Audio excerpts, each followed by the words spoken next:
son las chicas que estuvieron, el equipo de compañeras que estuvo, las chicas y los compañeros que estuvieron trabajando con las prácticas. Para nosotros el espacio de prácticas es muy importante porque nos parece que es un espacio donde se construye realmente el conocimiento colectivo, y en ese sentido estamos propiciando esos encuentros, esos debates, y las compañeras y los compañeros armaron un equipo para sistematizar, para que todos esos saberes valiosos que ustedes traen después nos queden plasmados y los podamos comunicar también. Así que le paso la palabra a mis compañeras, les agradezco su presencia aquí, y bueno, Estela. Bueno, buenas tardes.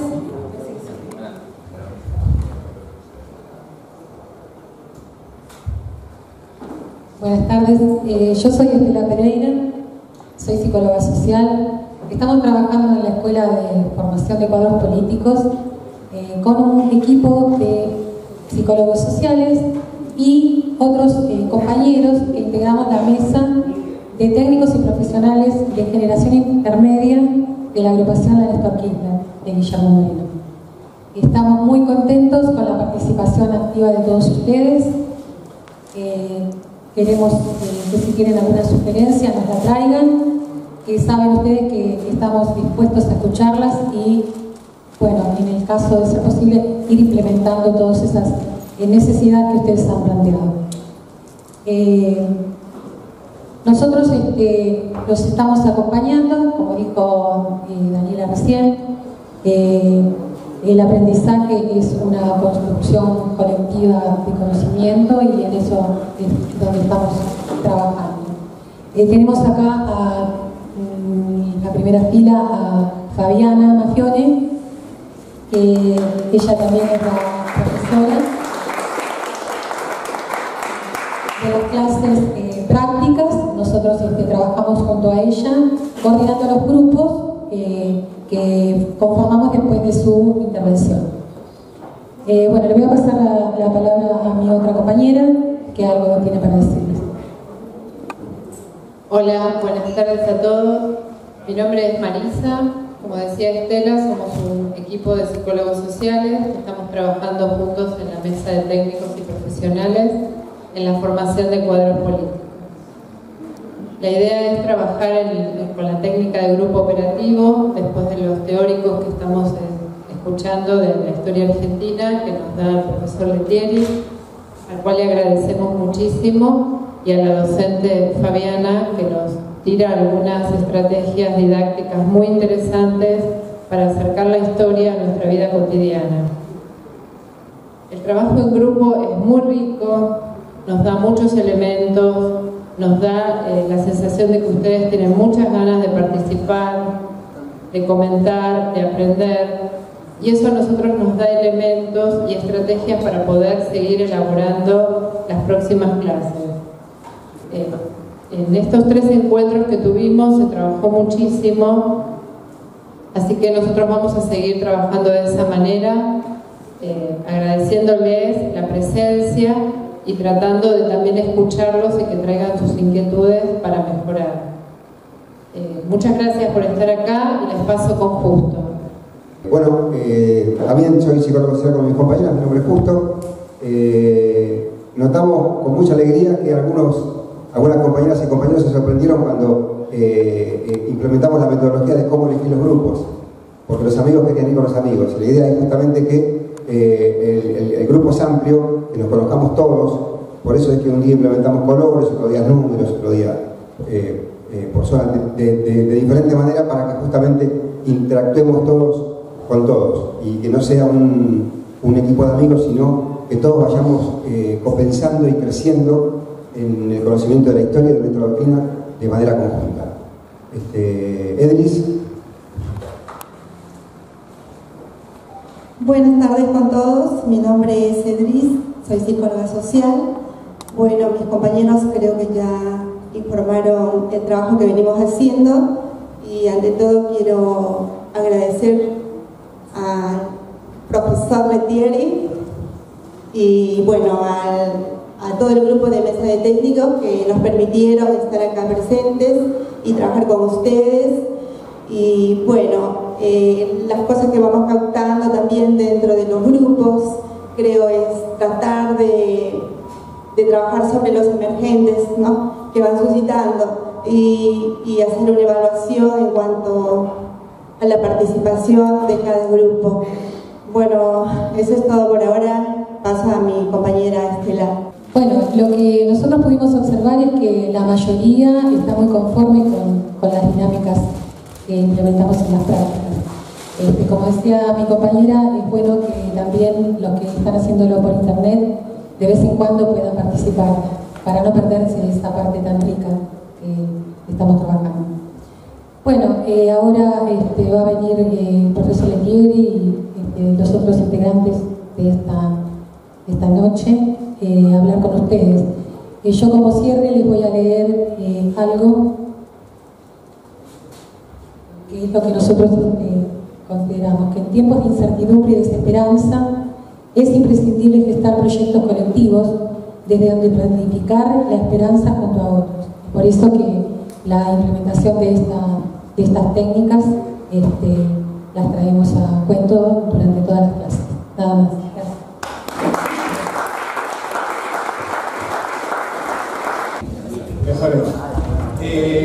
Estamos esperando a que llegue Guillermo para empezar, que está por aquí cerca, llegando ya. Pero de todas maneras, ya que recién los compañeros que han participado de esta experiencia tan linda realmente,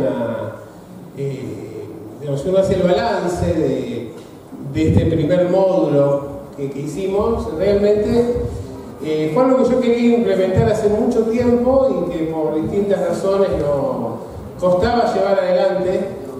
Y quiero destacar la predisposición, la buena onda, el espíritu de trabajo, la voluntad de hacer, incluso a veces llegar a tener discusiones muy fuertes, pero siempre para tratar de mejorar y de poder llevar adelante la mejor propuesta posible. Realmente creo que la razón de iniciar este espacio de formación, esta escuela de formación de cuadros, pasaba por el hecho de que una de las, haciendo una autocrítica muy elemental de todos estos últimos años, coincidíamos todos en el hecho de que una de las cuestiones que había fallado fundamentalmente había sido el hecho de justamente de formar a la militancia, de tratar de dar las herramientas fundamentales como para poder discutir, para poder exponer puntos de vista y también para poder participar en los procesos de toma de decisiones con propuestas, una manera de democratizar a través de instar, de dar las herramientas como para el desarrollo de cada uno y porque en realidad todos aquellos que están participando de la experiencia, tanto los compañeros y compañeras que están desarrollando las herramientas didácticas, el desarrollo de los flyers, de las filmaciones, las fotografías y demás, como los que están cursando, en realidad la idea del curso fue tratar de generar una formación de formadores, ¿no? Es decir, fundamentalmente cada uno de ustedes pueda reproducir estos cursos, mejorarlos, por supuesto, dentro de cada uno de sus ámbitos de actuación. Y me parece que esto es fundamental, el hecho de pensar que tenemos que volver, y seguramente lo haremos, pero tenemos que volver mucho mejor de lo que nos fuimos. Y creo que una cosa con la que yo no estoy de acuerdo, me parece que hubiera hecho falta una autocrítica en su momento. Yo creo que eso hubiera sido fundamental. Si no, siempre hay problemas respecto de qué es lo que se va a hacer a futuro. Y creo que en este punto nosotros nos aproximamos a un año, el último año de la definición electoral. Sabemos que va a ser un año muy complicado y efectivamente lo que hasta ahora no ha aparecido son las propuestas. Y evidentemente me parece que la sociedad está esperando eso, ¿no? En realidad, por alguna razón votó como votó en las últimas 3 elecciones. Y efectivamente, si tenemos que tratar de seducir a la sociedad para que vuelva a creer en el proyecto del peronismo necesitamos generar propuestas acordes a los desafíos que tenemos. Ya el país que vamos a heredar no va a ser ni siquiera el país del 2001, ni ninguno de esos. La situación es catastrófica. Y efectivamente sabemos, por las publicaciones de hoy día, por el incremento de la tasa de interés en Estados Unidos y demás, sabemos que efectivamente la amenaza del default está acá a la vuelta de la esquina, ni siquiera en el próximo gobierno. Entonces, evidentemente, la situación es crítica y ahí es donde tenemos que tener las herramientas para salir adelante, porque cuando seamos gobierno, nadie va a tener en cuenta las condiciones en que tomamos el gobierno. Entonces, evidentemente, me parece que hay que tratar de impulsar la discusión. Un poco la idea de la escuela era esta, era ir dando herramientas y que esta escuela de formación política fuera el primer paso de otras diplomaturas. Esta primera diplomatura la hacemos en Historia Argentina y la segunda la haremos seguramente en algunas otras cuestiones, que podría ser en economía, que podría ser en cuestiones vinculadas con comportamientos sociales, ya veremos en qué, pero tratar de darle continuidad a estos procesos formativos, porque evidentemente solo a través de formarnos es que vamos a poder construir una sociedad más justa, más libre y más soberana. Nosotros tuvimos la suerte durante mucho tiempo que lo teníamos a Perón, y Perón nos resolvía muchas cosas. Perón nos resolvía la actualización doctrinaria, era capaz de sintetizar a los opuestos, era capaz de plantear una táctica y una estrategia, era capaz de contener sin que se fueran, era capaz de incluir a la Argentina en el contexto latinoamericano, era capaz de aprovechar la coyuntura en el contexto internacional a través de la tercera posición como para alternativamente ir generando las mejores condiciones para nuestra sociedad. Pero Perón un día murió, y de que murió por el Perón en adelante, la actualización doctrinaria del peronismo quedó en un segundo plano. Y fuimos comprando marcos teóricos o alquilándolos. Alquilamos el marco teórico del neoliberalismo, alquilamos el marco teórico de la socialdemocracia y siempre fuimos postergando la actualización doctrinaria del peronismo. Y creo que bueno, que evidentemente si no somos capaces de llevar adelante esa actualización doctrinaria desde el peronismo va a terminar desapareciendo. Entonces, depende de nosotros el hecho de tratar de evitar esto, porque evidentemente es una doctrina, con muchas otras cosas que nos han pasado a los argentinos, es una doctrina que hemos elaborado aquí en nuestra sociedad y luego alcanzó una dimensión internacional muy importante en la segunda posguerra. Llevó adelante procesos de descolonización, ayudó a generar sociedades más justas, una nueva visión en cuanto a la concepción del Estado. Entonces, evidentemente, la grandeza del peronismo, a veces nunca llegamos a valorar, siendo argentinos, la grandeza de las cosas que hacemos o que tenemos. Pero muchas otras veces creemos que simplemente por ser argentino las cosas van a salir espontáneamente. Y parece que hace tiempo Dios ha dejado de ser argentino, ¿no? Ya se cansó de serlo, ya nos había dado demasiado. Entonces creo que este momento es fundamental. Y yo realmente cuando veo la creatividad de todos los que me acompañan en esta propuesta y el entusiasmo y los reclamos de aquellos cuando no están subidas las clases inmediatamente, los que hacen las cursadas online y demás, evidentemente uno ve que existe esa vocación, esa voluntad de hacer, ese compromiso con la sociedad, que son todos estos elementos que ese concepto de militancia rentada, que tiene que ver con el ámbito de lo privado, pero no con el espíritu del peronismo, nos había dejado de lado. Y creo que eso existe. Y existe otro valor que es fundamental y que nosotros nos preguntamos cómo reconstruir el peronismo en una sociedad tan individualista, que es el elemento de la solidaridad. ¿No? Un elemento fundamental, un componente fundamental de la doctrina del peronismo es la comunidad organizada, es la concepción comunitaria propia del cristianismo. Y evidentemente, desde la dictadura cívico-militar en adelante, nos han tratado de instalar la idea de que es el consumo, de que es el desarrollo individual, que es la salvación personal, el horizonte que tenemos que tener en cuenta.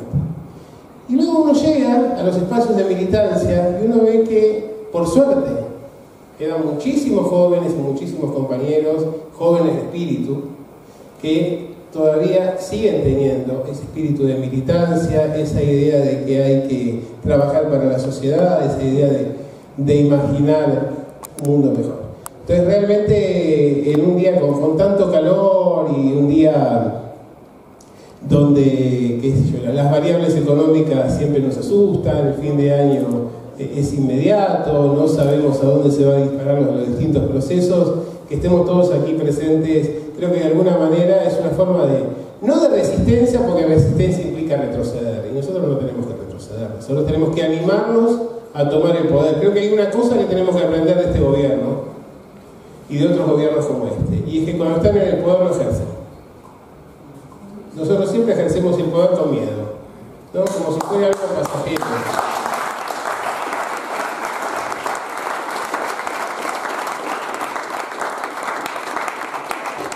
Parece que estuviéramos haciendo una especie de pasantía que nos da un ratito y luego va a venir el verdadero dueño y se va a hacer cargo de las cosas. Y el verdadero dueño debe ser el pueblo. Pero debemos estar convencidos de que el pueblo es el dueño, porque si no, si lo solo no es en el discurso, no vamos a llegar muy lejos. Entonces creo que ahí está el punto fundamental, animarnos a hacer las cosas, básicamente, animarnos a actuar, porque el poder se ejerce, y si no se ejerce, se diluye. Y en el espacio político pasa como en otros, las posiciones que no se ocupan, las ocupa otro. Y creo que nosotros tenemos que generar los cuadros para ocupar esas posiciones.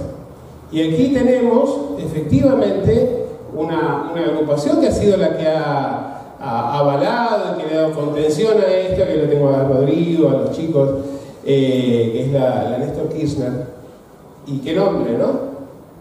Es decir, que Néstor, yo creo que tenemos que reivindicar, no solo Néstor en este caso, sino creo que tenemos que repensar el peronismo, y hay una tarea muy importante que hizo el compañero Duvalde antes en la transición, y luego Néstor supo hacer algo que es muy difícil hacer en la política argentina. Supo tomar los cuadros más valiosos del gobierno anterior para insertarlos dentro de un proyecto y potenciar un proceso de transición. Con ese tiempo de continuidad nada más conseguimos salir adelante. Fíjense qué interesante esto, ¿no? La Argentina, que estaba hundida en el 2001-2002, para el 2005 ya presentaba signos de recuperación muy evidentes, y para el 2007 realmente la situación era excepcional. Y podrán decirnos que era una situación de rebote, que el precio de las commodities o lo que fuera. Con precios de las commodities altas se podía haber hecho cualquier otra cosa. Y no fue lo que se hizo. Y yo creo que ese gobierno, esa etapa paradójicamente de salida de la crisis de 2001 hasta 2007, claramente nos marca una de las etapas más virtuosas de la historia argentina. Esto es algo que es innegable. Después voy a contar algo respecto del libro. En realidad, el libro este tiene una historia, y yo lo escribí cuando era director académico del Instituto de Revisionismo Histórico Manuel Dorrego, a fines del año 2012, cuando en general el peronismo estaba unido, para aquella época bastante unido, y realmente me pareció que era una herramienta que faltaba, que era un libro que analizara la historia argentina en su totalidad. Si alguien venía y decía, yo quiero una historia, un texto que me dé una síntesis de la Argentina para alguien que no es un lector de la historia, o para alguien que sí lo es. Y me pareció que faltaba eso, y fue lo que traté de hacer con él. El libro se agotó enseguida y se vendió a la editorial, y la editorial que compró los derechos de la editorial anterior decidió que no lo quería publicar de nuevo porque ideológicamente era inconveniente. Y ahí quedó hasta que se concluyó el plazo del contrato. Ahora, el libro anterior llegaba hasta diciembre de 2012. Y yo deliberadamente en esta edición decidí recortarle un pedazo. Yo no le toqué nada, pero lo terminé en el momento que me pareció que tenía que terminar, que era la muerte de Néstor Kirchner. Porque yo creo que si ustedes se fijan, en realidad, si uno analiza las fiestas patrias y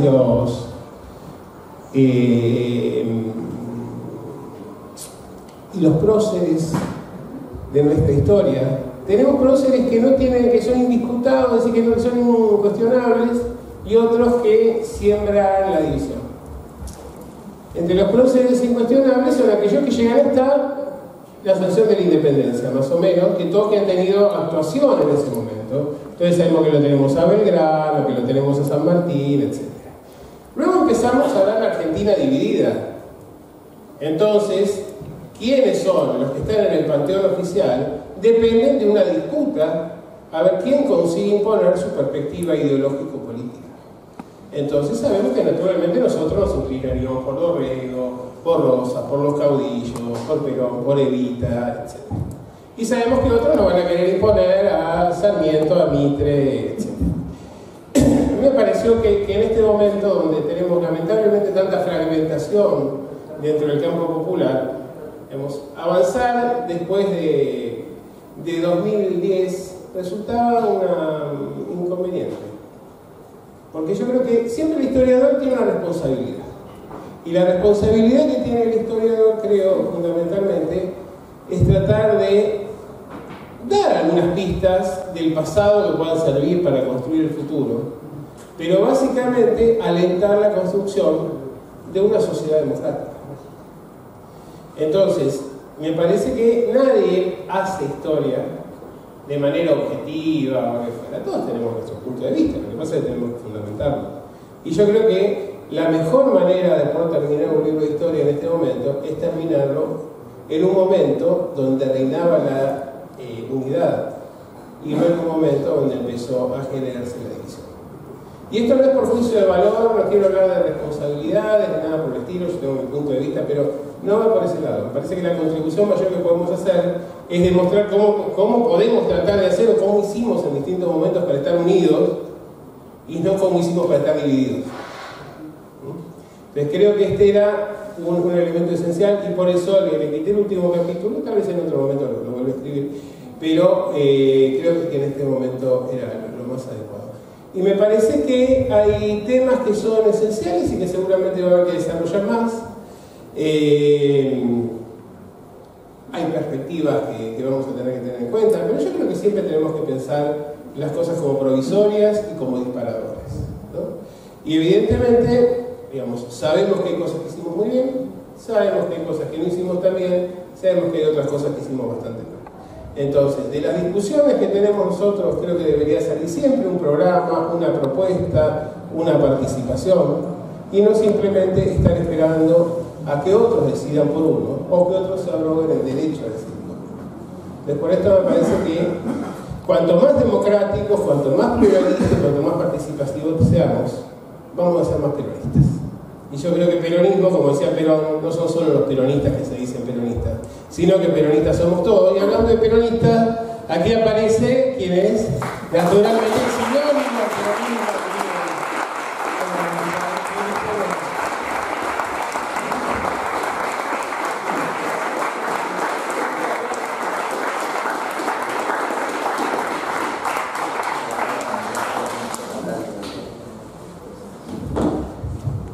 Bueno, vamos a aprovechar entonces a presentar a quienes me van a acompañar aquí en la presentación.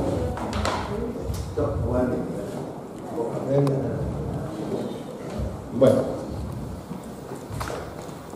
vos ponete, porque yo pensé que 50 y 50. Pensé que ya se había terminado. No, por favor, estamos, no se murió nadie.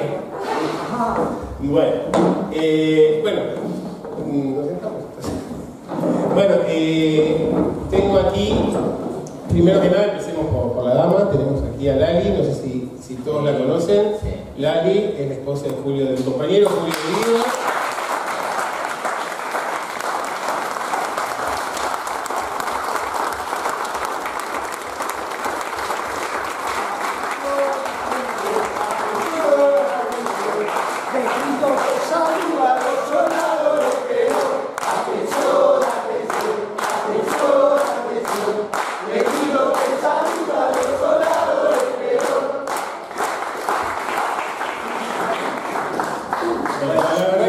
quiero agradecer a Lali por la presencia.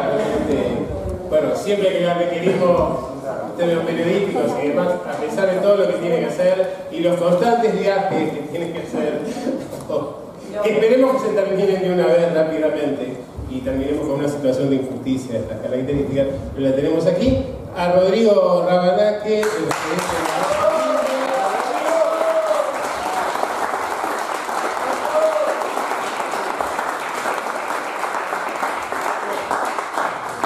y Guillermo, por supuesto que no necesita.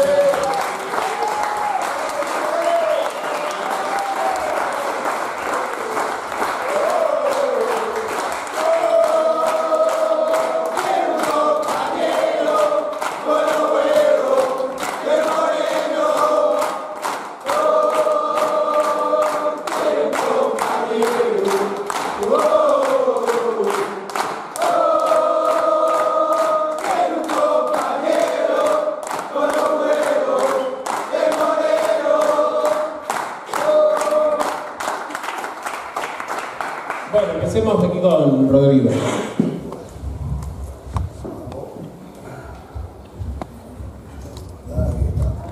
Bueno, compañeros, compañeras, primero les quiero agradecer por estar acá hoy presente en este lanzamiento del libro del compañero Alberto Letieri, un doctor en historia, compañero que se recibió en la Universidad de Buenos Aires, un compañero que estuvo en la gestión peronista allá en el Instituto Juan Manuel Dorrego. El libro es interesante, dónde empieza y dónde termina, lo estaba diciendo recién Alberto. Empieza desde las conquistas, esas colonizaciones que venían haciendo los europeos acá en América Latina, y termina el libro en el fallecimiento de nuestro compañero Néstor Carlos Kirchner, ese compañero que lo devuelve la política nuevamente como herramienta transformadora del país. Quiero agradecer a la compañera Lali, un ejemplo de lucha. Al lado de un gran hombre siempre hay una gran mujer. Y es un claro ejemplo de que en los momentos difíciles siempre están los más cercanos. Porque yo escuché decir que no ponían las manos en el fuego. Y la verdad que me duele en el alma haber escuchado esa frase. Porque nuestros compañeros en los 70 morían en el medio de la tortura para no delatar a donde había un compañero que lo estaban persiguiendo los milicos allá en el 76.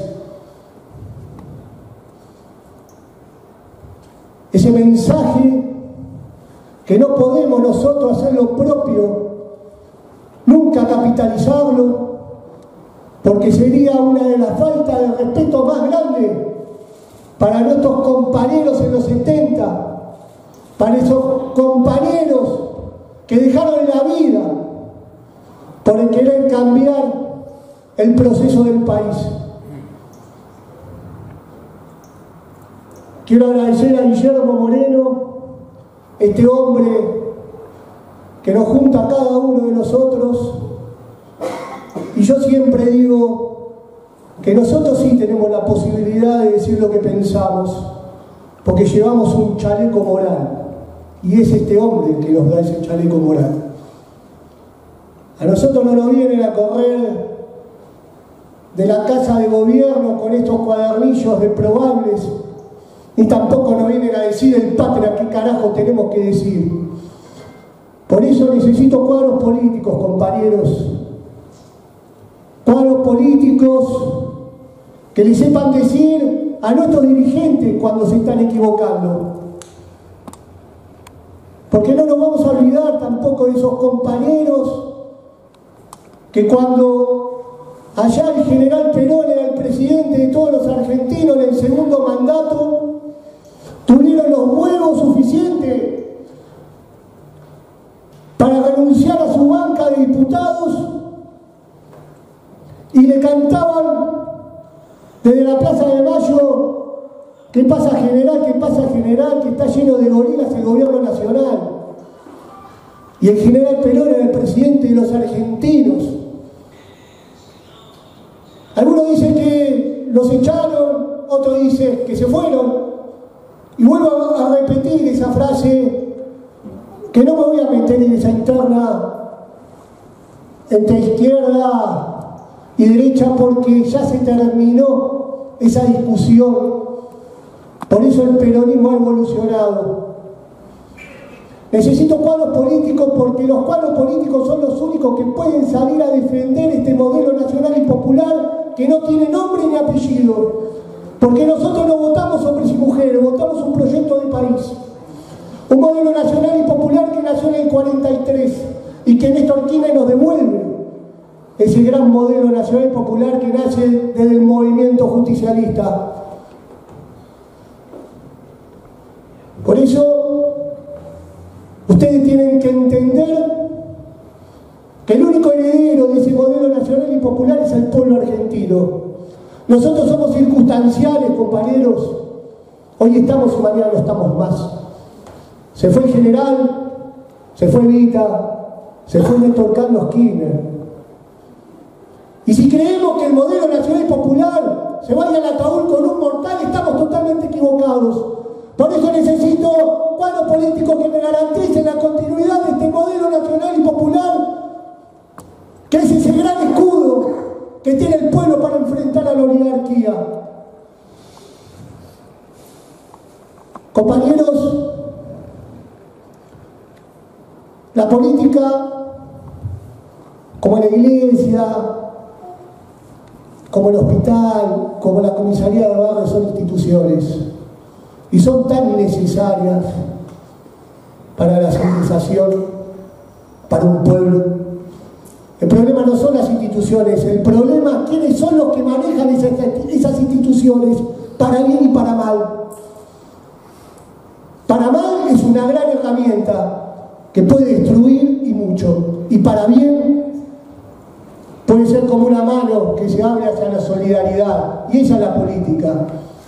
Por eso estoy muy contento de ver tantos compañeros comprometidos, porque nos podrán haber robado todo.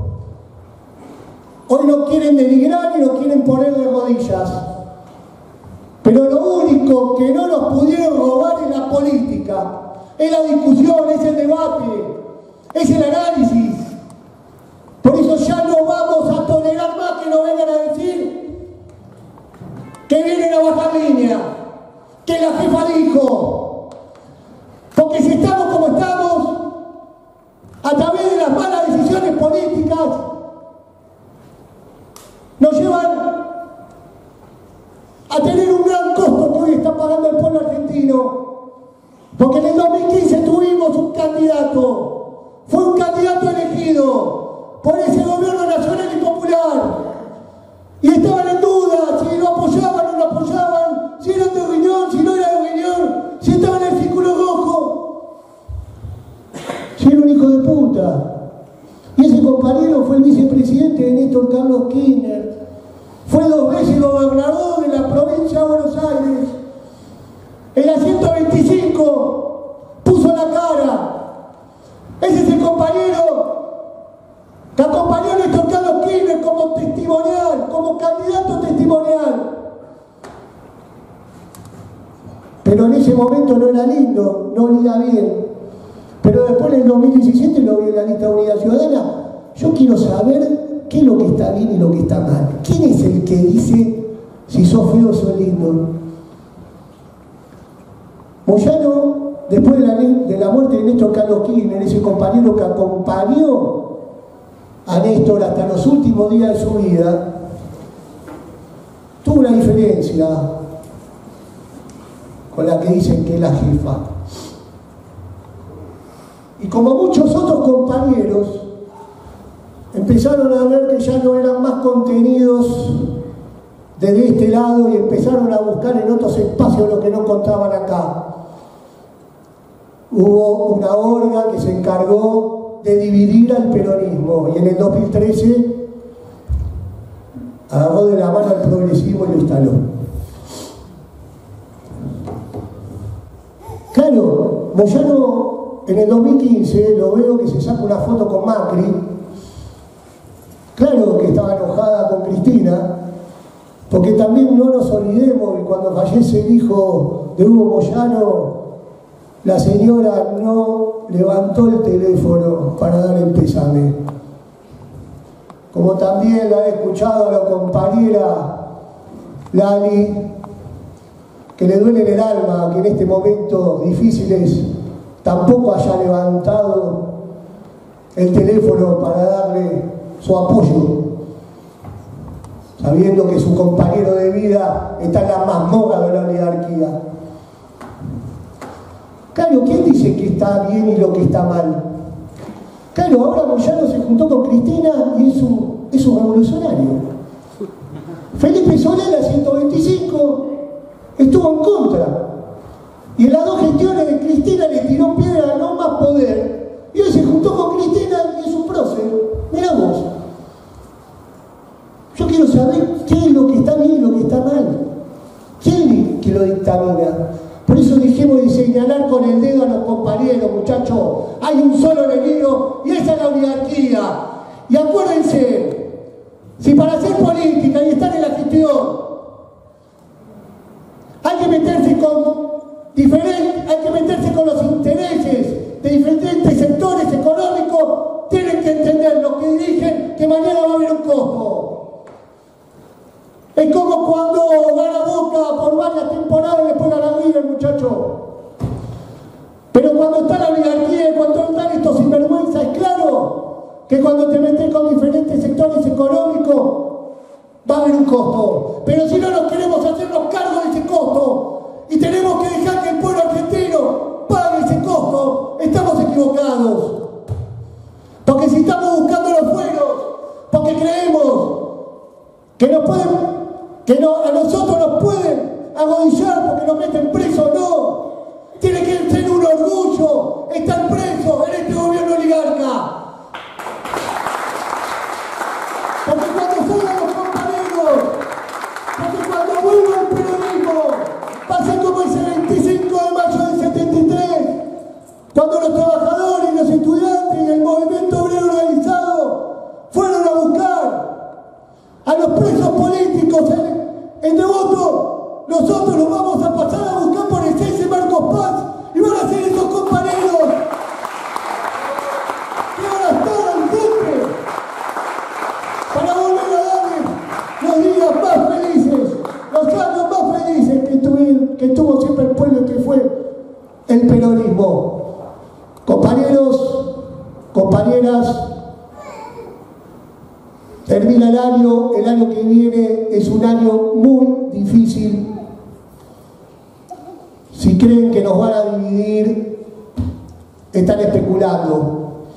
Tenemos que buscar la unidad, y la unidad se consigue dentro del Partido Justicialista, porque los compañeros discuten lo que tienen que discutir adentro de casa, se olvidan de casa y salimos a la calle a buscar a esos muchachos que dicen ser los que levantan la bandera del modelo nacional y popular, esos progresistas, esos radicales, que no tenemos problema.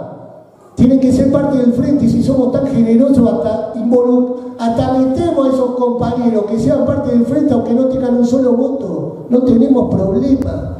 Por eso somos generosos, pero la discusión se va a hacer en casa.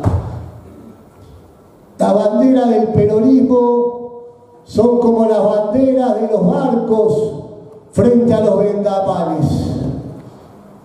Cuanto más azotan los vientos, ellas más flamean. Nosotros, los militantes, compañeros, peronistas, somos como cada una de esas banderas. Cuando la oligarquía más azota al pueblo, nosotros más nos comprometemos. Muchas gracias, compañeros. Muchas gracias.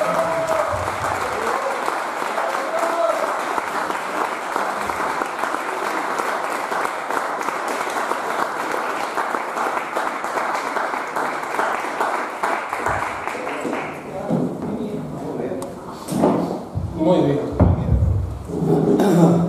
Bueno, empezamos así despacito. Bueno, ahora vamos a seguir con la compañera Lali. Yo le quería regalar a nombre mío y a nombre de los compañeros de la escuela un ejemplar del libro para que lo entreguen a Julio.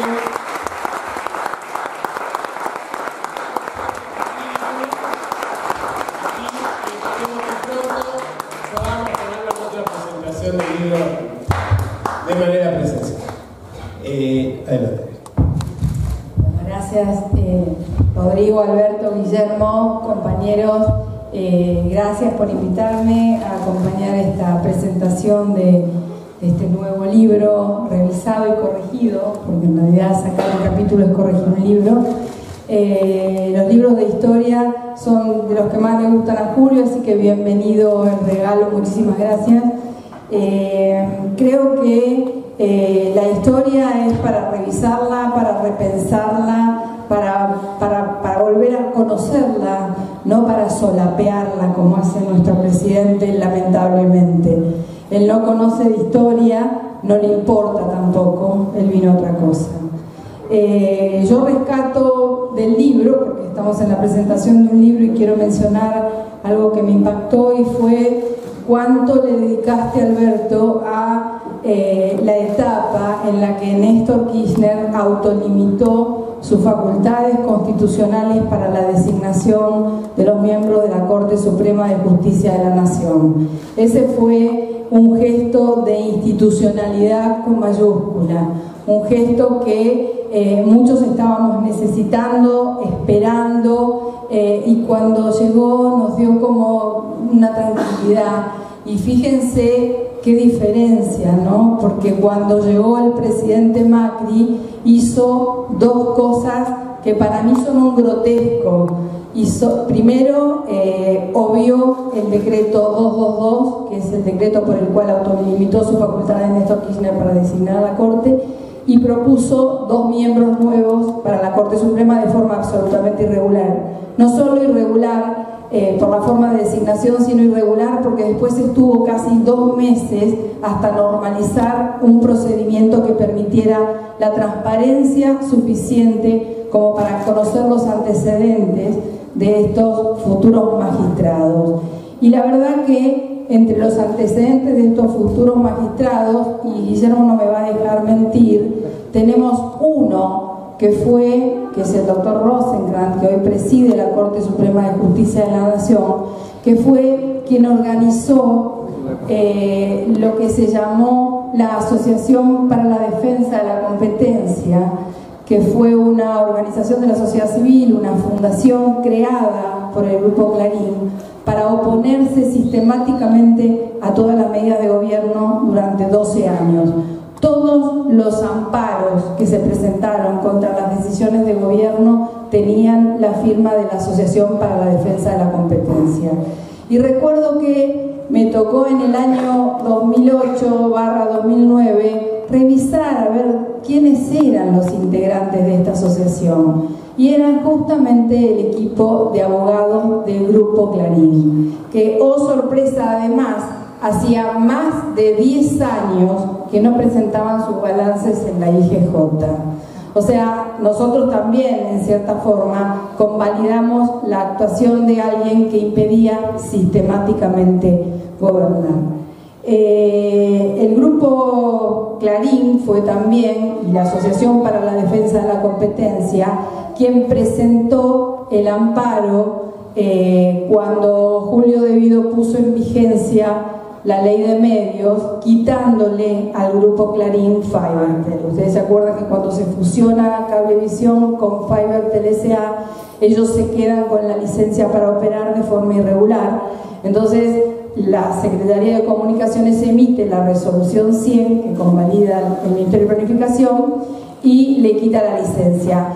Me encuentro hace poco con el libro Así lo viví, el libro que escribió Marcos Novaro, que es una entrevista que le hace a Mañeto, un libro tristemente prologado por Marcelo Longobardi y por Carlos Pañi, porque esto también es historia y estas cosas también hay que contarlas y recordarlas y repasarlas y revisarlas. Y me encuentro con que en el diálogo el señor Mañeto, dueño del monopolio mediático que nos tiene a todos cooptados, hasta diría amenazados, asustados, amedrentados y o perseguidos, porque ahora con Telecom hasta nos escucha lo que hablamos, con estas nuevas asociaciones, dijo que había tenido durante los 12 años del gobierno nefasto del kirchnerismo 2 enemigos. Uno era Julio De Vido, porque le quitó Fivertel, y el otro era Guillermo Moreno. Y la verdad que para mí es motivo de orgullo saber que las dos personas que sistemáticamente se han opuesto, que son peronistas de base, no son progresistas, son peronistas, estén mencionados por Mañeto. Nada más lejos que De Vido y Moreno de Mañeto. Así que me parece también importante, en el marco del libro que escribió Alberto, esta recreación que él hace, este rescate que él hace del ordenamiento urbano, el ordenamiento territorial, el tema de lo local planteado desde el aspecto histórico, porque si se quiere fue parte de la construcción de la política de los 12 años del gobierno de Néstor y de Cristina Kirchner. Y lo hizo, y hoy hablábamos con un compañero de Corrientes, a través de la planificación federal justamente. Hoy no se habla más de federalismo, y cuando Julio se fue del ministerio, y no me canso de decirlo, dejó sobre su escritorio el plan estratégico territorial, que era como la continuidad del plan quinquenal de Perón. Era necesariamente la infraestructura de base, la infraestructura de servicios necesaria para el crecimiento local del país, para que cada una de las regiones, cada uno de los rincones más recónditos de nuestra patria pudiera desarrollarse. El país no se desarrolla si no tiene las herramientas para poder hacerlo, y la infraestructura y el equipamiento son absolutamente necesarios para ello. Así que creo que también esta mirada desde la historia que nos propone Alberto en su libro, es necesario también seguirla en la continuidad de lo que fue la identificación de las demandas locales que hizo Julio, para corregir justamente asimetrías regionales profundas que tenemos en un país federal muy grande y desigualdades entre las personas. Hoy, por ejemplo, la UCA habla de índices de pobreza y ya no hablamos más de desigualdad. Y lo que está pasando en nuestro país es que estamos teniendo el país más desigual de la región. Aquello que llamaba el índice Gini ya se olvidó por completo, pero entre la Villa 31 y Barrio Parque la expectativa de vida varía 20 años. Así que me parece que todas estas pequeñas, grandes cosas son las que tenemos que volver a replantearnos y a recuperar desde lo que son las bases del peronismo, porque también hemos perdido y estamos perdiendo nuestro patrimonio, estamos afectando el patrimonio al Fondo Monetario Internacional. En cualquier momento, cuando se quieran cobrar, se van a cobrar con nuestros recursos. Estamos dejando que la auditoría sobre la riqueza ictícola de nuestro mar continental la haga Gran Bretaña. Estamos permitiendo que venga Estados Unidos a vaca muerta por una cierta ayuda humanitaria. Yo realmente en vaca muerta veo solamente coirones y matas amarillas o matas negras, pero no veo gente.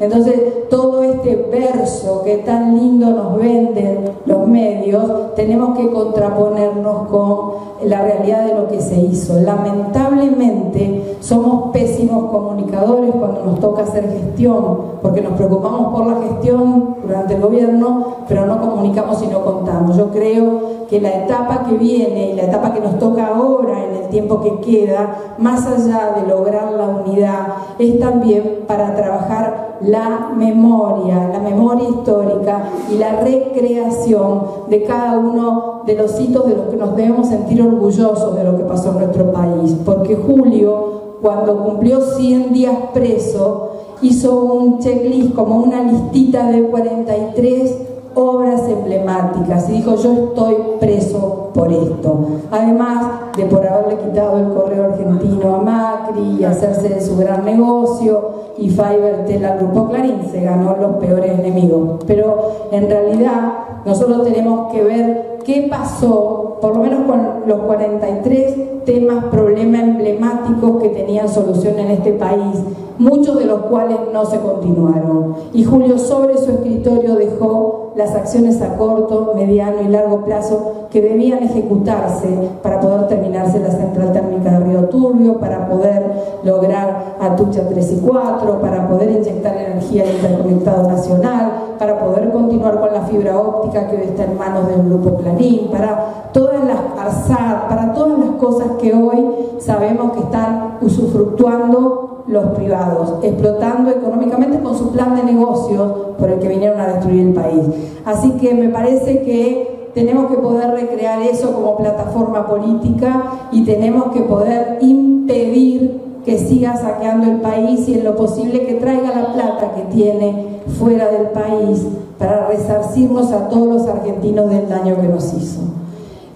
No soy muy buena para los discursos, pero en realidad quería comentarles esto que me parecía importante para poder trabajar a futuro en esta propuesta agresiva que nos propone Rodrigo de ser oposición realmente y convocar desde ese lugar de oposición. No podemos seguir siendo complacientes. Yo lamentablemente, que llevo ya el año y 2 meses que tiene Julio detenido, poniendo la cara y batallando y peleándome y puteándome, lo voy a decir así porque también hace a mi naturaleza, con todo el mundo, me encuentro con legisladores demasiado calmos para mi gusto. Legisladores a los que la semana pasada he tenido que ir a ver para decirles: muchachos, tienen un legislador menos.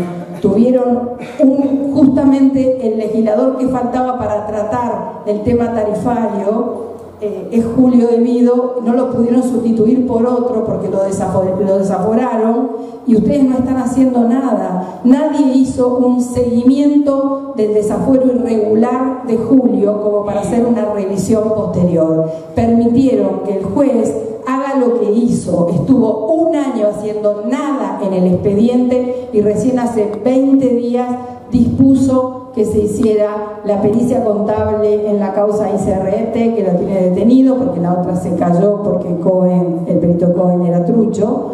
Pero en esta causa, recién hace 20 días que empezó la pericia contable que Julio pidió el 26 de octubre del 2017. Así que eso es una vergüenza. Los legisladores deberían sentirse avergonzados y más allá de las declamaciones públicas que hacen ahora en relación a las prisiones preventivas. Yo creo que le conviene tener a Julio preso y le conviene tener a Julio y a todo su equipo, y si puede ampliarlo y rozar a Moreno también, y bienvenidos todos los que están en este momento enfrentando a este modelo de hambre, de miseria y de expoliación del pueblo argentino. No tenemos que permitir que avance, no tenemos que permitir que nuestros recursos sean la moneda de cambio, y ni un pedazo del territorio tampoco. Entonces lo que tenemos que realmente es plantearnos que se vayan, que traigan lo que nos deben, y tenemos que sí o sí denunciar este acuerdo tan espurio con el Fondo Monetario Internacional, porque no cumple ni con los objetivos que debería cumplir el Fondo Monetario Internacional de ayudar a hacer crecer un país, ni con los nuestros para recibir financiamiento del Fondo Monetario Internacional, que es solo para aplicar a desarrollo productivo y crecimiento del país, no para actividades especulativas y para la timba financiera como está haciendo este gobierno. Gracias.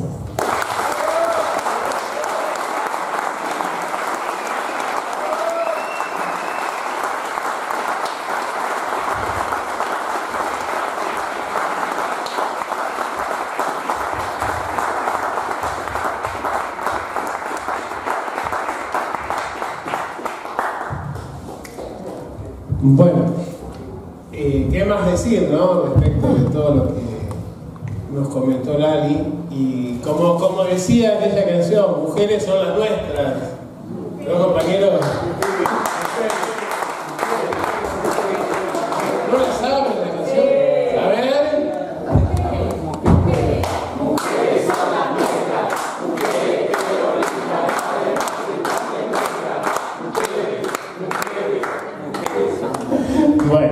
qué poco ánimo, qué cosa. Ahí se entiende por qué somos oposición.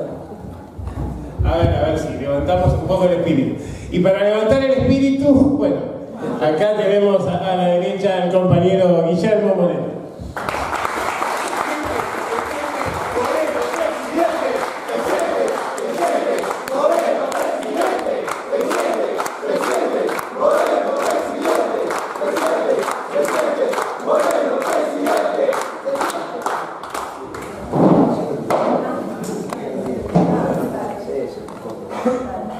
Compañeros, compañeras, gracias. Roberto, felicitaciones. Rodrigo, Lali, muy lindo tu discurso, muy bien. Acompañando a su compañero en esta etapa difícil. Lo fui a ver a Julio el lunes. Está bien, entero, está bien. Y como dijo Rodrigo, ya lo vamos a ir a buscar. Y para eso hay que volver al gobierno. ¿En la elección o antes? Vamos a ver. Puede pasar. Si es antes, mejor. Rápido, mejor. Sí, rápido, mejor, porque en general no nos caracterizamos por lo políticamente correcto. Ayer hicimos un evento en el Hotel Castelar. Algunos han estado acá. El profesor Ponce, tú y otros compañeros. Quizá Roberto me puede corregir. Hoy lo hablé con los más veteranos de nuestra disciplina. Y no nos acordábamos que el peronismo en oposición hubiese hecho un acto, un evento donde integrara el mundo de la economía, en términos académicos, la Comisión de Economía, los empresarios, y dentro de los empresarios el conjunto de las empresas al margen de su tamaño. Ayer estaban desde los grupos económicos hasta la microempresa. Peronismo en general siempre se ocupó de la pequeña y mediana, las grandes se las rebuscaban solas, pero este gobierno oligarca cumplió su cometido de oligarca, gobierno de 1000 familias para 1000 familias, también nos está haciendo desaparecer las grandes empresas, y este es un problema muy serio, porque, como ya lo hemos dicho, la mitad de la nación es la base material que la contiene, que son sus empresas y su trabajo asociado. Y ya lo hemos dicho, somos un pueblo básicamente urbano, y el pueblo urbano en su tejido social necesita del mercado, que no es la City, el mercado, esta galería y todo lo que ustedes ven, negocios, para resolver sus necesidades. El mercado es el lugar donde cambiamos el ingreso que tenemos, producto de nuestro trabajo, lo que fuere, por los bienes y servicios para que nosotros podamos sobrevivir. Desde el agua, la leche, la nafta, bla, bla, bla, bla. Si no están las empresas produciendo los bienes y servicios, tenemos un tema de supervivencia de cada uno de nosotros y nuestra familia, pero a su vez del tejido social y por lo tanto de la continuidad histórica de la nación como tal. No está garantizado. No es cierto que los pueblos no desaparecen y las naciones no se destruyen. Es una recreación continua. Cuando nuestra abuela nos decía, protege tu pareja todos los días, porque todos los días necesitas recrear tu pareja. Bueno, con la nación también. Y parte de la nación es la base material que permite que las empresas produzcan los bienes y servicios a través cual de nosotros satisfacemos nuestras necesidades. Imagínense la Argentina sin molinos, o sin Arcos, o sin la Serenísima, o sin el polo petroquímico Bahía Blanca, o sin las destilerías, o sin las pesqueras. Estamos ahí. Este gobierno oligarca está destruyendo la base material de la nación. Y por eso ayer, sorpresivamente, tuvimos, incluso para nuestras propias expectativas, un evento extraordinario en términos de que grandes empresas concurrieron, desde los laboratorios hasta las textiles, de la más grande a la más chica, de un documento de Copal, que es la cámara que agrupa las alimenticias, empresas importantes del rubro también hicieron su exposición, Esto significa que la vuelta del peronismo al gobierno nos encuentra también resolviendo la necesidad de continuidad en el tiempo de las grandes empresas. Obviamente que de las micro también, pero por primera vez en 70 años de las grandes empresas. Es un hecho novedoso. Ahora, esa es la mitad de la Argentina. La otra mitad de la Argentina es la base espiritual de la nación. Porque si no, estaríamos no acompañando la formulación profunda de nuestra doctrina cuando decimos que nuestra patria se articula de cuerpo y espíritu. Y en esto convengamos que en nuestro gobierno mucho no nos ocupamos. Nos ocupamos de la base material, pero no tanto de la base espiritual.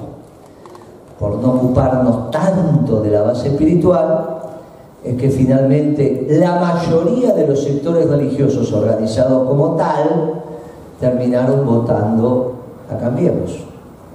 El peronismo empezó a revertir eso. Y entonces vengo de la Quinta de San Vicente, le hicimos un homenaje al general, y ahí se creó una agrupación, una institución que empieza a nuclear a los sectores religiosos. Estaban los evangelistas, estaban los cristianos ortodoxos, estaban los apostólicos romanos, nos vamos encontrando. Y un discurso absolutamente distinto, absolutamente distinto. Imagínense un pastor que estamos proponiendo de candidato a intendente en San Vicente, hablando desde la iglesia evangélica y el peronismo al mismo tiempo. Claro, es el discurso desde la base espiritual de la nación. Y ahí vamos adentrándonos entonces en el libro, porque nosotros, esta construcción tan particular que hemos hecho, en donde nos identificamos como un pueblo mestizo, un pueblo nuevo, pueblo mestizo, el pueblo americano, eso lo dijo el Papa, el único pueblo nuevo de este mundo es el pueblo americano, y tiene una virgen distinta, que la Virgen de Guadalupe, y él la definió como la Virgen mestiza, que venía de un pueblo nuevo que eligió el guía espiritual de la humanidad y que tuvimos que esperar 2014 años para que se rezara una misa en español o en castellano en el Vaticano. 2014 años pasaron. La primera misa en castellano la rezó Francisco en homenaje a la aparición de la Virgen de Guadalupe en nuestras tierras americanas, con todos los obispos americanos, y hizo su homilía en castellano. Me contó después el hijo de Ariel Ramírez, porque él pidió que se cantara la misa criolla, la cantó Patricia Sosa y la música la dirigió el hijo de Ariel Ramírez. Y entonces me contaba el hijo que cuando ellos ensanchaban la misa criolla en el Vaticano, pasaba la Guardia Suiza y les desenchufaba los equipos, porque decía, acá solo se habla o latín o italiano. Y el Papa era el nuestro. Interesantísimo como anécdota, porque esta es la construcción de los pueblos. Y este libro tiene la articulación en su lectura, su capítulo, como lo fue armando, de empezar a que nosotros recordamos en un texto, porque tiene la virtud de texto, un libro de texto, empieza y termina, de texto, hay una secuencia. La diferencia es cuando uno dice los textos y los libros. Este es un libro de texto, tiene una armonía interior que nos permite reflexionar sobre la construcción de nuestro pueblo, el pueblo argentino, que no está garantizada su continuidad histórica. Es algo que tenemos que recrear continuamente. Si nos quedamos sin base material, ¿qué nos va a articular como pueblo? ¿Cuánto podemos estar sin satisfacer los bienes y servicios de nuestra familia? ¿Cuánto tiempo? Bueno, tenemos que garantizar el abasto, porque parte de que nosotros podamos estar acá reflexionando sobre esto es que vamos a llegar a casa a la noche y algo vamos a cenar, vamos a prender la luz y está, abrir el agua y sale, comeremos mejor, comeremos peor, pero de alguna manera nuestras necesidades las vamos a tener satisfechas en distintos grados, nosotros los que estamos aquí. Ya hay sectores de nuestra sociedad que no, pero imagínense un hecho generalizado de desabastecimiento, no de desabastecimiento a la usanza de nuestros gobiernos peronistas, donde nos encontrábamos con algunos sujetos que estaban en condiciones de acaparar los bienes. Por eso nosotros somos expertos en leyes de agio y especulación. ¿Está bien? Esas leyes de abastecimiento las tenemos muy claras y sabemos cómo resolverlo. No sabemos cómo resolver si Molinos deja de producir fideos. Y deja de producir fideos porque no tenemos harina, o no tenemos la electricidad, o no tenemos la sal, o no tenemos. Estas bestias nos están llevando a ese nivel de desolación. No estamos discutiendo la tasa de retorno entre las pequeñas y medianas empresas y los grupos económicos. Estamos discutiendo hoy si cuando el peronismo llegue al gobierno vamos a tener grupos económicos y pequeñas y medianas empresas. En ese nivel estamos. Por eso lo de ayer fue tan importante. Pero esto me permite decir que cuanto antes se vayan estos, más fácil va a ser. Estas estupideces de sacar papers, como sacó Axel Kicillof en, ¿cómo se llama? Los hombres de la luna, esto de Berlín, ¿cómo se llama? El cohete a la luna, diciendo, no, el gobierno hasta puede ganar porque el año que viene puede reactivar la economía. O Álvarez Agis diciendo que la política monetaria de este gobierno ahora sí es correcta, cuando la tasa de interés llegó al 75%, nos pone en un debate sustantivo al interior de nuestra fuerza, donde está claro que vamos yendo a un encuentro electoral indispensable, pero con un profundo desencuentro ideológico. Y ese profundo desencuentro ideológico está en el libro. Bueno, esto es lo mayor de lo que nos está pasando. Y esto es lo que tenemos que reflexionar. Ellos no van a leer estos libros. Y si los leen, en realidad se encuentran con los que confrontan con el compañero en términos de construcción de la historia argentina. Porque es obvio que el desencuentro deviene de que hay dos cosmovisiones. Y están presentes las dos cosmovisiones. Este libro de texto nos permite sistematizar nuestra cosmovisión. La única no, claro que no. Simplemente tenemos la media verdad.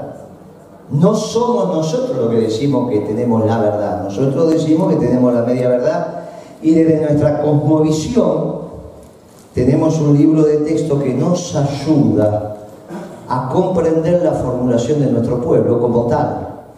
¿Por qué es de texto? Porque una vez que lo leamos, nos lo quedamos y lo revisamos. Lo que ustedes revisan cada tanto son los libros de texto. Dice, a ver, ¿qué decía? Y entonces empiezan en el índice a buscar los que perduran, son los libros de texto. Las novelas, el resto de los libros, uno los va. Los de texto son los que te guían en la capacidad analítica. Y entonces la biblioteca se divide entre los de texto y los libros. Y después los diarios. Todo conforma la necesidad de los recursos para que vayamos incorporando elementos que nos permita ordenar nuestro análisis. Este lo vamos a ubicar en la categoría de los de texto, sobre todo cuando queramos reflexionar alrededor de la construcción de nuestro pueblo y de nuestra patria. Y cuando querramos ver por qué Perón sistematizó correctamente la doctrina que estaba en el seno de nuestro pueblo y siempre nos dijo que éramos base material y base espiritual. No nos ocupamos en nuestro gobierno de la base espiritual. Y ahora nos estamos ocupando de la base espiritual porque el debate ideológico tiene dos componentes. En la base material, ¿cuál va a ser el plan de negocios de YPF? Y eso lo hemos ya conversado. ¿Y quién lo va a hacer? En la base espiritual, ¿para dónde queremos ir? ¿Cuál es la sociedad de llegada a donde nosotros generamos nuestra acción para alcanzar el objetivo. La sociedad de llegada puede tener categorías neoliberales, puede tener categorías socialdemócratas o puede tener categorías peronistas. Porque cuando Perón se plantea la sociedad de llegada, se plantea la comunidad organizada. Entre otras cosas, hay el rol de la mujer en la sociedad peronista, que no es el mismo rol de la mujer que en la sociedad europea, porque deviene de otras categorías, mucho menos en la inglesa o en la norteamericana. Ese debate es un debate sustantivo y original, que es distinto a utilizar categorías posmodernas para tratar de interpretar lo que hoy nos está pasando en algunos procesos que nos estamos enterando que últimamente había pasado en agrupaciones de nuestro espacio político y en otras también. ¿Desde dónde lo vamos a reflexionar? Desde las categorías de nuestra doctrina. Entonces, obviamente que las conclusiones son distintas. Esto es profundo, muy profundo, muchachos. En la última reunión del Consejo Nacional del Partido Justicialista, con todo el respeto digo esto, el compañero Rossi, que no por eso deja de ser compañero y un compañero importante, empezó a definir al Movimiento Nacional Justicialista con 4 categorías, 2 de las cuales coinciden con las nuestras y 2 que no coinciden en absoluto con la definición histórica que tipifica el Movimiento Nacional Justicialista. Y bueno, se tuvo que plantear el debate. Porque si nos vamos a redefinir como movimiento, bueno, tenemos, pero caramba, deberíamos por lo menos un año de debate entre todos los cuadros para terminar cambiando la definición histórica que le damos de Perón y de Eva, porque no es menor. La doctrina. No es menor. Sin embargo, los compañeros alegremente lo brotan en una reunión del Consejo y si no se retruca, aparentemente es como si estuviéramos en presencia de una asamblea estudiantil donde habla uno, habla el otro y total hacemos una cosita, vamos. Bueno, no, acá están cosas profundas, porque es hacia dónde vamos a dirigir la objetivación de nuestra acción diaria, que es la construcción de una sociedad que va a ser distinta a la socialdemócrata, a la neoliberal, porque va a ser una sociedad peronista, si es que creemos que nuestras categorías son superiores. Claro, ¿de dónde refundar? Bueno, y esto lo necesitamos como libro de texto, por eso lo felicito y le agradezco. Y deseo y creo que debe haber sido una de las teas motivas que te llevó a escribir esto, que nos permite que nos encontremos como pueblo. Los alemanes también se encontraron a partir de la historia, los franceses se encontraron con la sociología, los italianos hicieron un lío bárbaro porque tenían el Vaticano ahí. Cada pueblo se fue, los españoles se encontraron a su manera y nosotros también nos tenemos que encontrar en nuestra manera. En nuestra manera, porque no solo tenemos a Messi, a Maradona, a Perón, a Eva o al Papa, tenemos una doctrina para brindarles al mundo. Colapsado la doctrina, las 2 doctrinas ganadoras de la Segunda Guerra Mundial, una está enterrada debajo de los escombros del muro de Berlín y la otra acaba de terminar con Trump cuando empieza a administrar el comercio exterior. No hay administración de comercio exterior y modelo neoliberal al mismo tiempo. Acá lo van a entender en el texto. Está claro que el libre comercio, o no, tipifica 2 modelos de construcción administrativo y gerencial del país. Más, es el punto de ruptura de un país hacia otro país. El libre comercio no es un elemento más del ordenamiento neoliberal. Podríamos discutir otros elementos, bueno, obviamente que nunca hay modelos perfectos, pero es imposible hablar de un modelo neoliberal con administración de comercio, ¿queda claro? Cuando leemos la propia Constitución de las Américas, cuando uno de los elementos que pone el profesor es prohijar o no el libre comercio, cómo se plantea. Entonces, si era, es ahora. No es que hace 150, 200 años era un elemento importante y ahora no tiene importancia si hay libre comercio o no hay libre comercio. Por el libre comercio fue sancionada la Argentina en la Organización Mundial de Comercio porque violentábamos la libre circulación de bienes y servicios. Y si fuimos condenados por eso, cuando Estados Unidos administra el comercio, entonces no puede ser neoliberal. Podemos no tener clara la categoría que hoy ordena el espacio norteamericano, pero lo que tenemos claro, lo que no es neoliberal. Porque administra el comercio exterior, como no lo era España, y si ya lo podía hacer Inglaterra, liberal. De última, esta historia de neoliberales, algo casi de los economistas, ¿está bien? En realidad lo utilizamos como una categoría, nosotros los economistas, esto es el surgimiento del fin del siglo XIX, y se asocia al liberalismo por la defensa de la clase. El liberalismo y el neoliberalismo casi, en términos sociológicos, defiende la misma clase. En términos de escuelas, son absolutamente antitéticas. Y para sorpresa en general de los muchachos que nos reflexionan a partir de títulos, lo que tengo que decirles es que la política económica de Lenin, una vez consolidada la revolución rusa, tenía una instrumental neoliberal. La famosa NEP de Lenin es con instrumental neoliberal. Pero bueno, hay que estudiarla, muchachos, estudiarla entonces. Pero está claro que acá no venimos desde la disciplina económica, sino de la historia, y la incorporación del liberalismo y neoliberalismo se asocian desde la defensa de la misma clase. ¿Está bien? Entonces podemos hacer esa articulación. Y la defensa de esa clase implica en un momento histórico el libre comercio.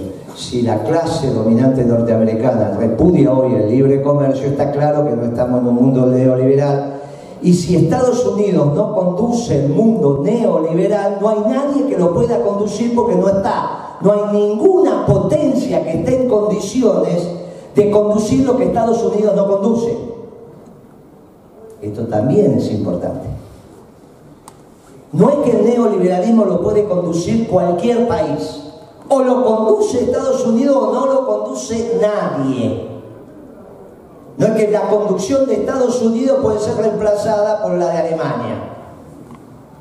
Ergo, no hay conducción hoy del mundo neoliberal porque la única potencia que lo podía conducir en términos políticos, militares y económicos renunció al mundo neoliberal. ¿Cuándo renunció? Y cuando viene Trump y administra el comercio. Che, ¿tan importante es? Sí. Si acá el profesor dice que el libre comercio hace que la Argentina pase de una cosa a la otra cosa. ¿O me equivoco? Bien. El texto lo dice. Si era importante antes, es importante ahora. Salvo que no consideremos que es importante. ¿Y por qué no consideramos que es importante? Y porque manejamos la misma categoría. Y claro, si las categorías del libre comercio no es lo que divide, ¿para quién no divide la? Y para los socialdemócratas y para los neoliberales. Por eso son las dos caras de la misma moneda. Por eso los dos prohijaban los acuerdos de libre comercio. Por eso Bolsonaro puede agarrar un ministro de Dilma neoliberal y dejarlo en su gobierno. Ah, pero si tiene el mismo ministro, entonces la contradicción no era entre Lula y Bolsonaro. No era. En términos ideológicos no era tanto. En algunos temas, sí, muchachos, pero en el fondo, que es la acumulación de capital en Brasil, no.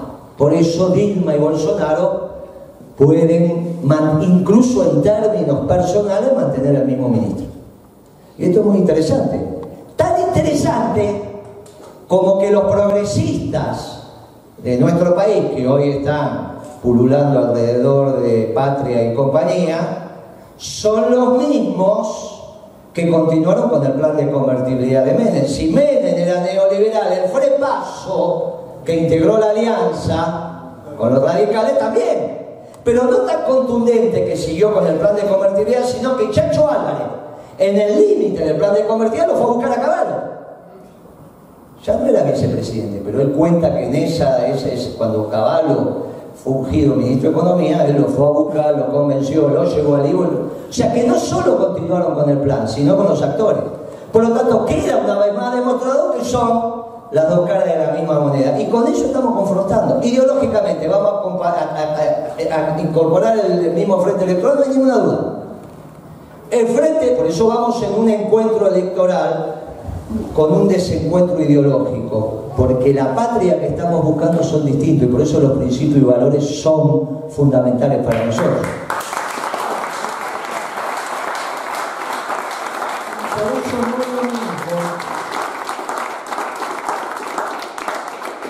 No es lo mismo que un compañero hable a que no hable cuando está frente al enemigo.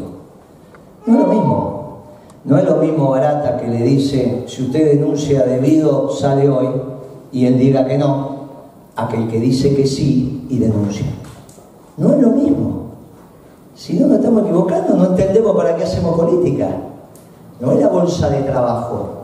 En los principios y valores de la construcción de este pueblo mestizo que le debe al mundo la demostración, porque finalmente no hay contagio más intenso que el contagio del ejemplo, la demostración de que se puede construir una sociedad justa, una sociedad equitativa, una sociedad justicialista, donde el hombre y la mujer vamos codo a codo transitando una vida como nos enseñaron nuestros mayores, no en una confrontación, sino en una solidaridad de género en la construcción de la familia, los negocios, la sociedad, el país y el mundo. Y son principios y valores distintos. Y son distintos, sí, son distintos. ¿Cuál es el problema de ser distintos? Somos distintos. En el mismo frente electoral, sí, pero somos distintos. Y hoy lo que tenemos que hacer privar son nuestros principios y valores. Y en estos principios y valores, en la construcción de este pueblo mestizo, este libro va a empezar a estar en su biblioteca en un lugar destacado, no porque lo van a leer, miren muchachos, esto es de consulta de acá hasta que se mueran, porque nada de esto les puede quedar, tiene que quedar lo que después, por eso de texto, insisto con esto, por eso de texto. Yo te felicito, Alberto, te agradezco, te doy las gracias por el honor de haberme ofrecido participar en este libro, como presentador o como comentarista, y te diría que no cejes en tus tareas, sigas formando a nuestros jóvenes, te lo agradecemos, te felicito, Rodrigo, por la tarea que has encarado con el profesor de formar a nuestros cuadros en la construcción de nuestro pueblo y en la construcción de nuestro pueblo, reencontrarnos como pueblo y en nuestros principios y valores, pensar la patria peronista, que es lo que todos queremos construir. Y sobre todo te felicito, Lali, porque hoy estás demostrando lo que es una orgullosa mujer peronista que defiende al varón peronista. Y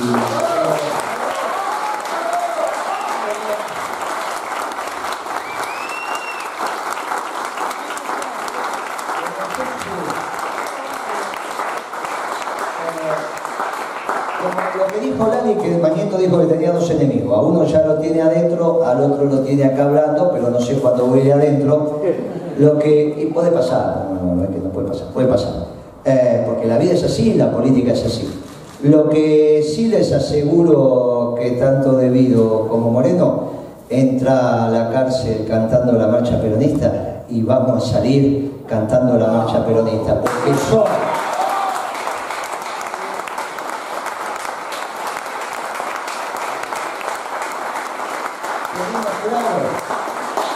Tenemos claro que lo que está en juego desde esos principios y valores es la construcción de una sociedad distinta que hasta este momento el mundo no tuvo.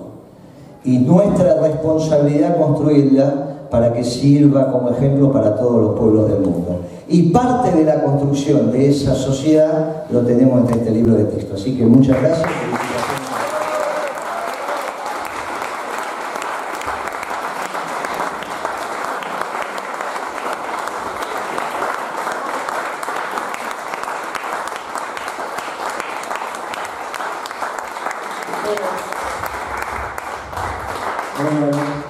Bueno, compañeros, no voy a decir mucho más porque ya en realidad ya introduje cuando estaba llegando Guillermo.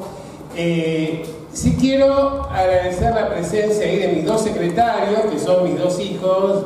Aquí está. Siempre colaboran. Allá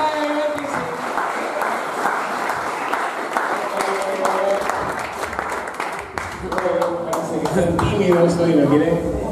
La presencia de mi compañera de vida, Nair.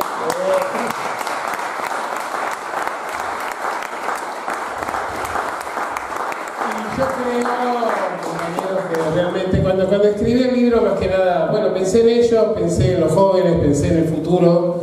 Creo que nosotros tenemos buena parte de nuestra vida hecha, pero vamos a seguir haciendo ruido de todas maneras.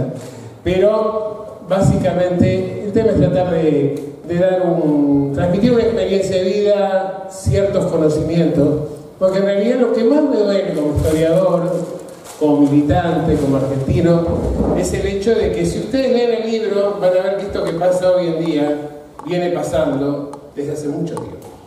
Es decir, no es algo nuevo el tema de manipular la justicia, de tener el control de los medios de difusión, el hecho de encarcelar a la oposición, el hecho de presentar la pesada herencia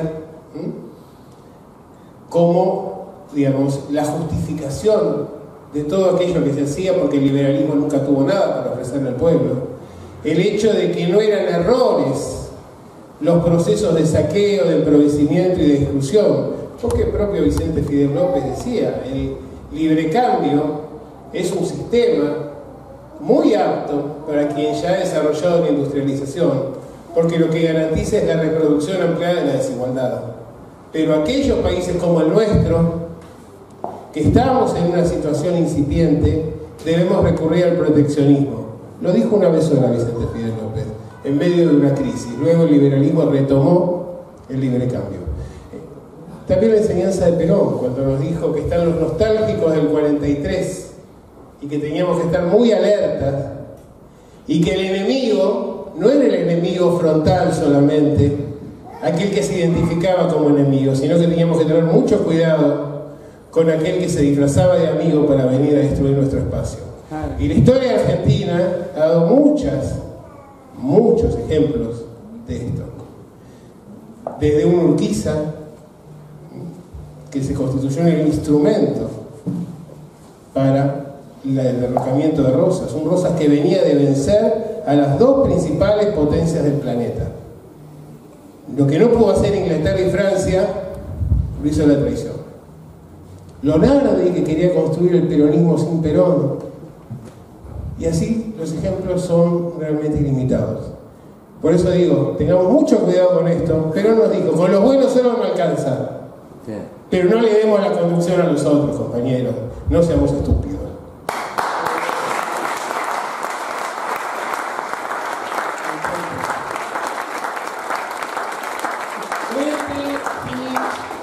Con todo lo que quieran sumarse, pero con conducción peronista. Y para recordarnos que el peronismo, el lugar donde tiene que estar el peronismo, ya nos planteó Lali, no solamente lo que había sido la gestión de Julio De Guido, sino el programa que dejó redactado y que está ahí seguramente como elemento de las ratas, pero no por mucho tiempo.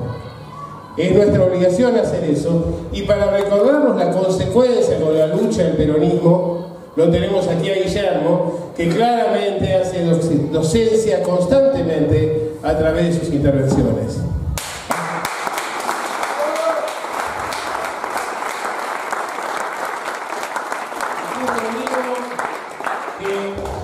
Dirige una agrupación que tiene el espíritu del peronismo, que se inflama en cada intervención y realmente nos muestra que no solamente hay militancia rentada, sino que hay vocación de servicio y hay compromiso con la sociedad, y este mismo espíritu se traduce en el conjunto. Y realmente yo tendría que nombrar a cada uno de ustedes. Tengo a las compañeras allí de La Matanza que hacen un trabajo maravilloso, llevando la salud, la vacunación a los lugares más abandonados de la sociedad, y realmente estoy muy contento que estén conmigo. Se tuvieron que ir, pero como decía Guillermo, recién estaban dos compañeras que fueron las que dieron la cara y las primeras que salieron a denunciar qué era lo que pasaba al interior de la cámpora, y que hoy está saliendo a la luz este tema simplemente porque lo ha tomado el mundo del espectáculo y ha repercutido. Uno por uno, la verdad que los conozco casi todos, y es injusto que lo puntualice. Aquí tenemos compañeros de otras agrupaciones que siempre me invitan y que están presentes. Aquí el compañero de Octubre que está ahí presente. Efectivamente, somos peronistas, somos que con todos, pero básicamente la conducción, no jefatura, conducción. No somos una empresa, somos un movimiento político y el Estado no es una empresa, el Estado tiene una finalidad y la finalidad, como decía el general, es hacer a los pobres cada día un poquito más felices. Compañeros, muchas gracias.